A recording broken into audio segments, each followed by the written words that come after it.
sudah, mari kita refleksi bab yang sudah kita pelajari berdua tentang syu'abul iman. Ya kan?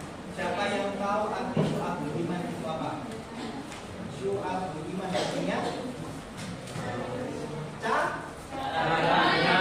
cabang iman. Syu'abul iman terbagi menjadi 77. Nah, dalam 77 ini tercakup 3 golongan kan? 3 kriteria. Yang pertama, iman dari hati. Kedua, iman dari lisan. Tiga, iman dari perbuatan. Dalam ketiga ini itu mencakup seluruh cabang keimanan sejumlah 77. Sekarang saya kasih contoh.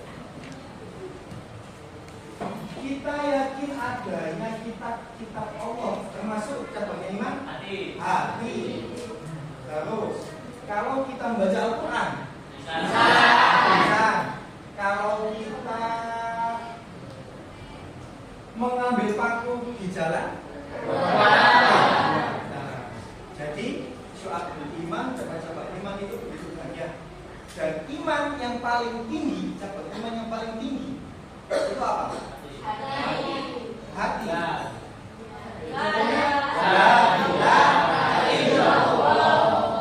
Jadi iman yang paling tinggi itu adalah kita melafalkan la ilaha illallah.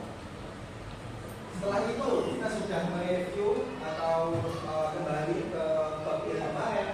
Sekarang sebelum kita menginjak ke bab selanjutnya, ada pertanyaan. Menurut kalian, apa bedanya antara berfoya-foya dengan menggunakan harta untuk kebutuhan dan hiburan yang wajar? Apa perbedaannya? Apa? Kalau berfoya-foya itu membeli hal yang kita pingin. Tapi kalau menggunakan harta untuk kebutuhan, berarti yang kita perlukan. Berfoya itu kayak menuruti hawa nafsu. Tapi kalau yang kebutuhan, berarti itu yang benar-benar penting. Skala prioritasnya yang diutamakan. Contohnya, kalau berfoya-foya, saya beli HP iPhone yang terkeluaran baru. Tapi kalau untuk menggunakan kebutuhan dan hiburan yang wajar, saya bisa membeli HP yang harganya atau standar di bawah iPhone yang saya yang baru itu. oke, tepuk tangan. Ada yang mau ngasih jawaban lagi? Siapa?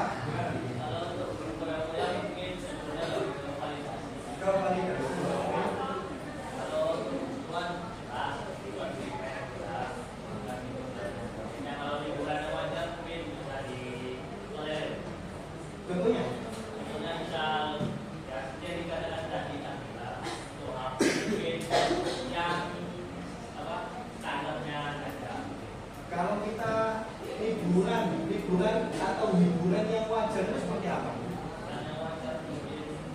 Hiburan yang wajar, contoh bisa reward, oke.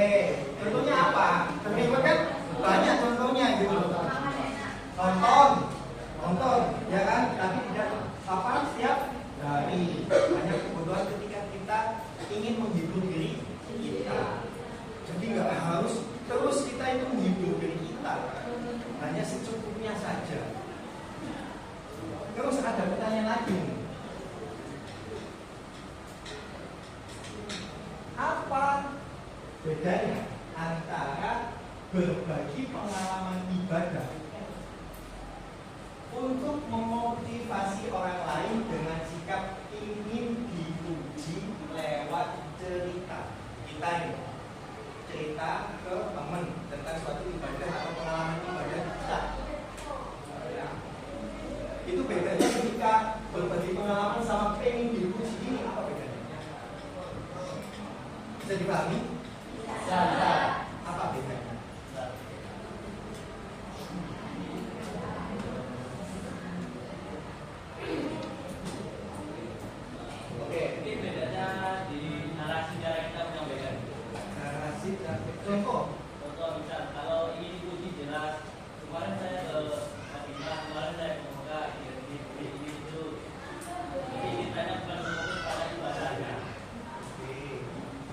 lebih ke validasi tadi. Ya, berarti kalau berbagi pengalaman itu kan seputar ingin diuji.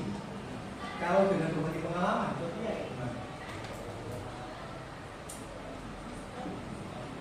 Masih bingung?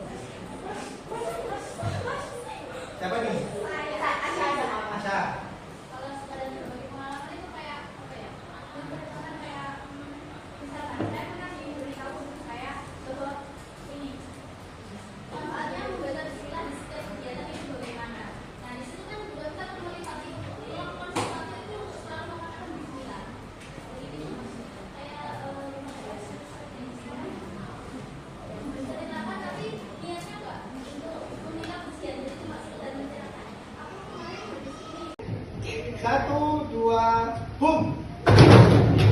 Boom. Clap. Clap. Clap, boom. Clap, boom.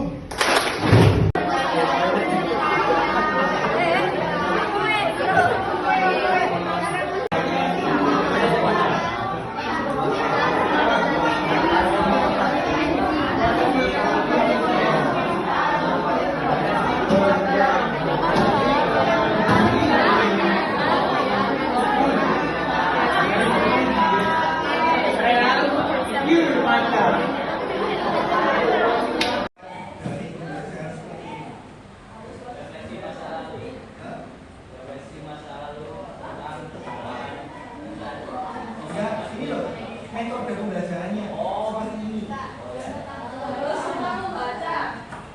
Apa? Harus semua membaca. Harus suka membaca, menawadaina, belajar menjelaskan, melatih public speaking, ya? Lebih paham sama materinya. Lagi.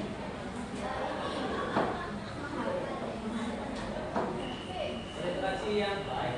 Berinteraksi yang baik dengan teman. Sudah? Semua jawaban kalian benar. Jadi kenapa kok saya mengambil model pembelajaran seperti ini? Terkadang ada beberapa teman yang dijelaskan oleh guru itu kurang paham. Terus juga terkadang ada beberapa teman kalian jika di dijelaskan oleh guru itu kurang sek gitu. Makanya saya buat video seperti ini. Kalian juga belajar untuk menerangkan ke temannya. Terus secara tidak langsung teman juga paham gitu apa yang dibicarakan atau diterangkan oleh temannya. Jadi seperti itu. Mungkin untuk kedepannya saya minggu besok teman terakhir maksudnya. Ya. Mau saya kasih tugas tapi ya nggak usah. Teman terakhir ya nggak usah. Nggak usah dong. Harus spesial Pak. Pertemuan terakhir.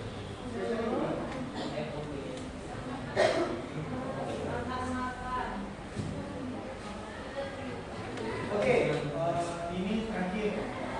Kesimpulan apa yang dapat kita ambil dari pembelajaran kali ini? Materi ya. Yang materi. Materi ya. Jangan riak, oke. Oh, Hidup hemat. Oh ya itu temannya setan. jangan merasa dirinya selalu di atas. Jangan merasa dirinya selalu di atas. Lebih membatasi diri untuk mengikuti hawa nafsu.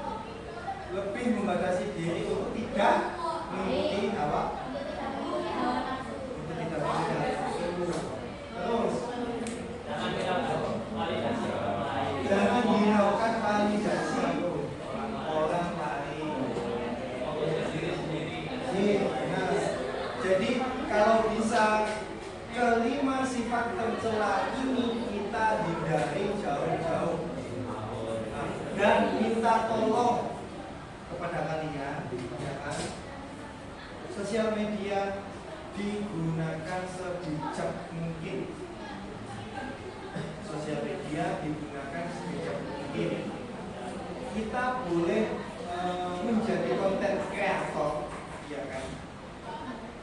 untuk menyemangati bahwasannya di luar sana banyak teman-teman yang mungkin kurang beruntung seperti kita.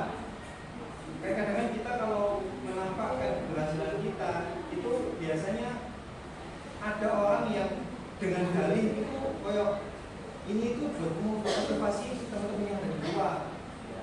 Tapi secara kehidupan kenyataan dia sama sekali tidak sama dengan bisnis sosmed. Adalah anak seperti itu, ada kan?